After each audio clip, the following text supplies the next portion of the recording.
Welcome back mga ka-DIY. So for today, meron nga palang pinadala si Banggood. So nagbabalik po si Banggood sa atin mga ka-DIY. At syempre, ano nga ba itong pinadala ni Banggood? So tingnan natin. It's Drill Pro PTS 200.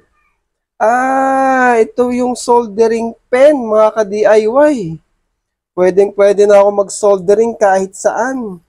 Hindi ko na kailangan yung malaki kong soldering iron. Ito.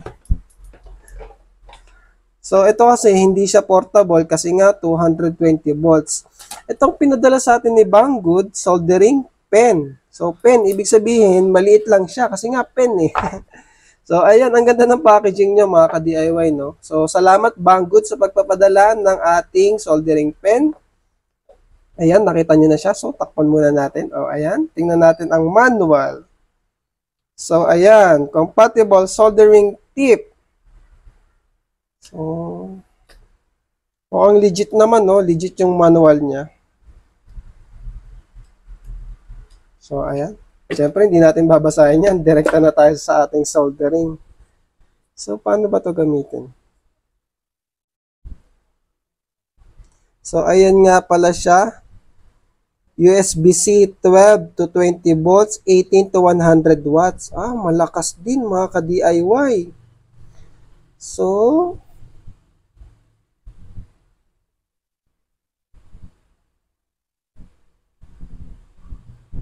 paano ba to gamitin? Tinatanggal ba to?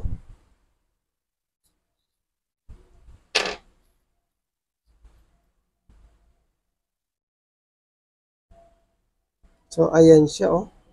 So, hindi ko to alam gamitin, mga ka-DIY. Mukhang kailangan ko talagang buksan yung manual.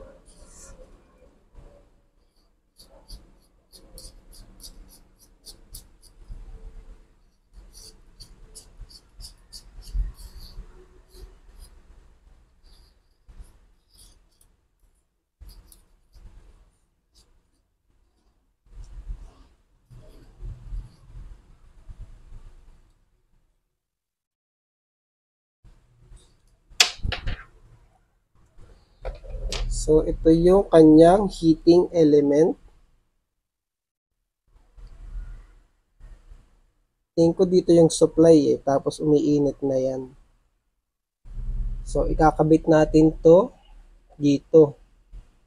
Pero tingnan ko muna sa manual kung paano kasi sayang baka masira ako mga ka-DIY. Tapos, ano pa kaya to? Stand? So, ayun, check ko lang yung manual saglit mga ka-DIY. So, andito naman sa manual kung paano siya buuin. So, ganyan siya mga ka-DIY. So, takip pala tong isa. Tapos, ganyan natin siya ilalagay. So, ito, ipapasok natin dyan. Tapos, ito, dito. So, ayan.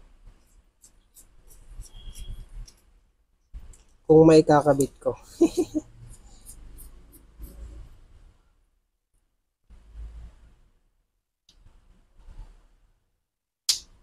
Tanggalin ko muna to.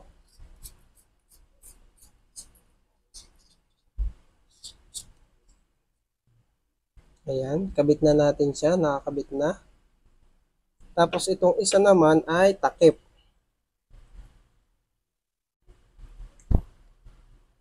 Takip ba ganyan? Ayun, no, astig. Takip niya nga. Tapos, ito, extra. Siguro kung gusto nyong mas mahaba, pwede siyang palitan ng mas mahaba. Ayun, no. Kung gusto nyong mas maliit lang yung nakalabas na tip, pwede natin tong tanggalin. Pwede tanggalin to. Pwede nyong palitan nitong mas mahaba. Ayan. So, pag ganito, so, ayan. Mas, yung tip na lang yung nakalabas, kesa ito, nakalabas yung heating element. So, depende sa trip nyo, mga ka-DIY, depende kung alin yung gagamitin nyo. Tapos, kaso ito, hindi nyo na matatakpan, kasi mahaba na yung nakalabas. So, hindi nyo na ito magagamit. Ganyan na lang siya. So, ito, patungan lang ata to. Ayan. So, try ko muna gamitin yung maiksi para makita natin.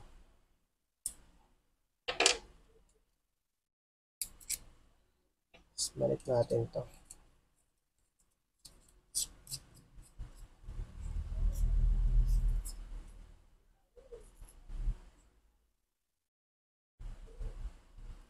So, pwede na tayo maghinang kahit saan.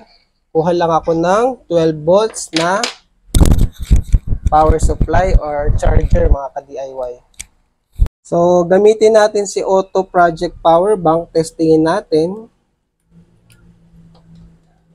kung mabubuhay ba natin siya gamit si O2. So, ayun, nabuhay siya kagad. 25 degrees. May ano pa yun na may plastic pa, mga ka-DIY. So, pwede natin atang i-adjust yung temperature.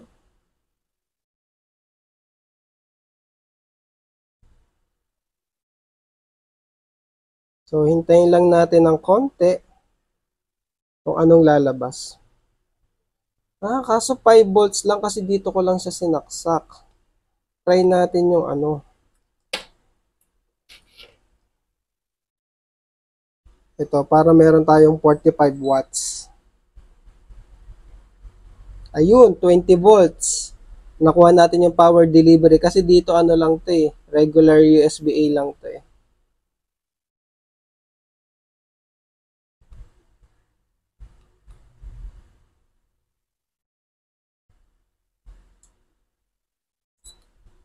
Ay, i-on pala natin siya, mga ka-DIY.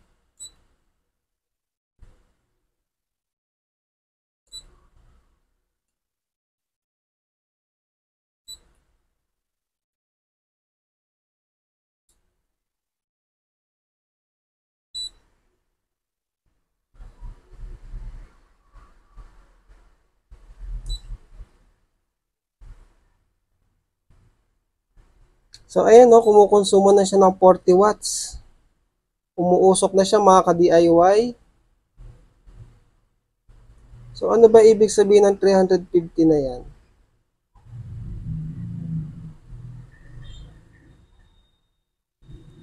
So, i-check ulit natin sa manual, ano bang purpose nitong gitna na to.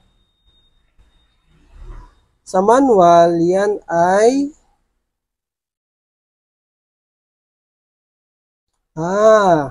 yung gitna ang tinatawag na confirm button or boost button. Tapos yung 4 at 6 naman ay minus at plus. So, pwede i-adjust yung temperature, mga ka-DIY. So, ang ibig sabihin ata nung 450 na to ay 45 degrees Celsius. So, wala lang kasing nakalagay na kuwit eh. Hindi, 450, mga ka-DIY. Kasi ayan o, nakalagay 50 to 450 degrees Celsius. So, yun lang yung problema natin dito, no? Chinese kasi yun, kaya hindi ko naintindihan.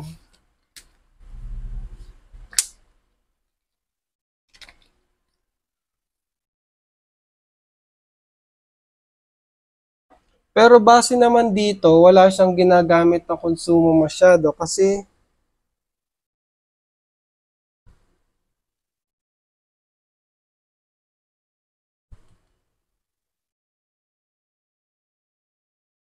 dito nasa 9 watts lang yung konsumo niya, mga ka-DIY eh.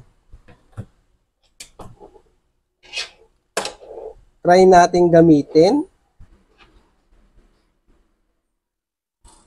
So, mabilis naman matunaw, mga ka-DIY. So, legit, umiinit naman siya.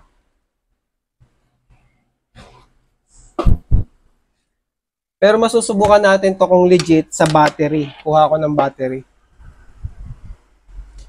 Kasi yun yung mahirap ihinang eh, yung mga battery na 18650.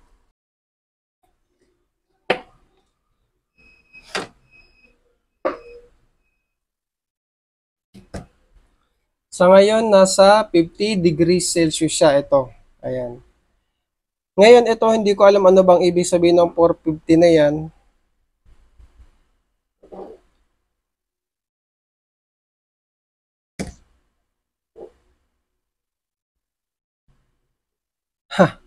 Ang ganda ng hinang niya sa battery, mga ka-DIY, oh. Maganda yung init niya. Mainit na mainit talaga. Kaya kahit saglit mo lang idampi, oh. Ang ganda ng pagkakahinang sa ating 18650. Sa lahat kasi ng hinihinang ko, pinaka-challenge talaga yung paghihinang sa 18650 battery. So dito, mukhang kayang-kaya. Legit. Tapos power bank lang yung gamit mo.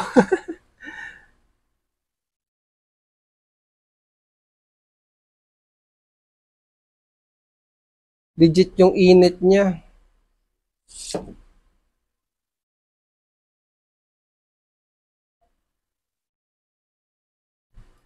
So, ayan. Nadikit ko sa plastic. Sorry, mga ka-DIY. So, ito yung pinakamahirap ihinang. Di ba, mahirap na nga ihinang yung 18650. Pero kung alin yung mas mahirap, yung positive ba o yung negative? Yung negative kasi mas malapad yung surface area niya kaysa sa positive. Kaya mas madali ihinang yung positive. Ito yung negative. Okay naman, kumapit oh. Solid. Maganda yung pagkakahinang niya, mga ka-DIY.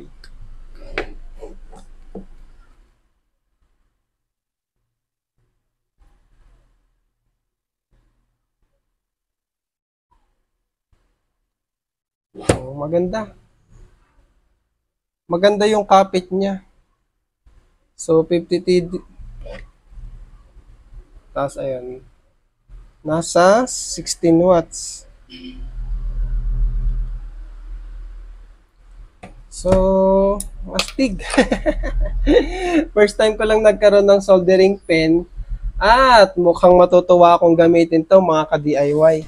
So, napaka-astig. So, maraming salamat, Banggood, sa pagpapadala sa atin ng soldering pen na to. Kung interested nga pala kayo, mga ka-DIY, ilalagay ko lang yung link sa video description. So, ayun. Ang ganda. Natutuwa ako dito. Ang ganda. So, pwede ko na dalhin kahit saan. Tapos, power bank lang. Solve na. Lalo sa mga technician dyan on the go. Diba? Yung mga technician on the go. Pwede na kahit walang saksakan, makakapaghinang ka na, power bank lang, mga ka-DIY. Mga ka-DIY, itry din pala natin yung 12 volts. So, ito ay merong 12 volts, 18 watts. So, 18 watts, ayun. Ngayon, kailangan talagang pindutin to, mga ka-DIY, kasi parang, ayan, timer niya yan, para uminit yan. Yung 450, dun niya marireach yung temperature na pwede mo na siyang gamitin. So, ayan, kumbaga parang pinipreheat pa yan. So, pag na-reach na yung 450, pwede mo nang gamitin. Kasi kanina naka 20 volts tayo, kaya saglit lang nare-reach niya kaagad yung 450. Ngayon kasi 12 volts lang, so ayan. Medyo mas matagal siya, kumbaga parang pinapainit natin.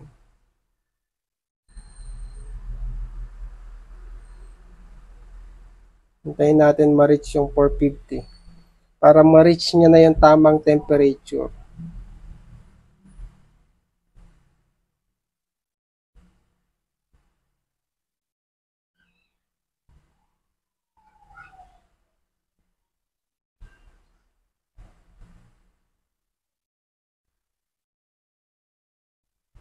Ayun, no, tumataas yung temperature niya, mga ka-DIY.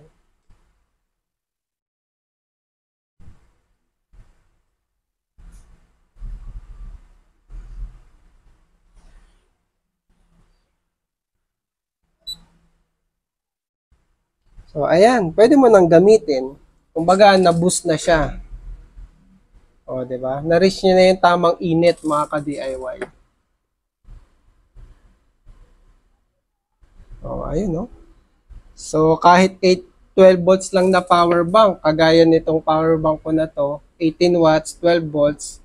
So, kayang-kaya din. Yung ating soldering pen from Banggood. So, yung brand nga pala niya ay Drill Pro. So, maraming salamat, Banggood. So, ayun, mga ka-DIY, thank you for watching. Astig, oh.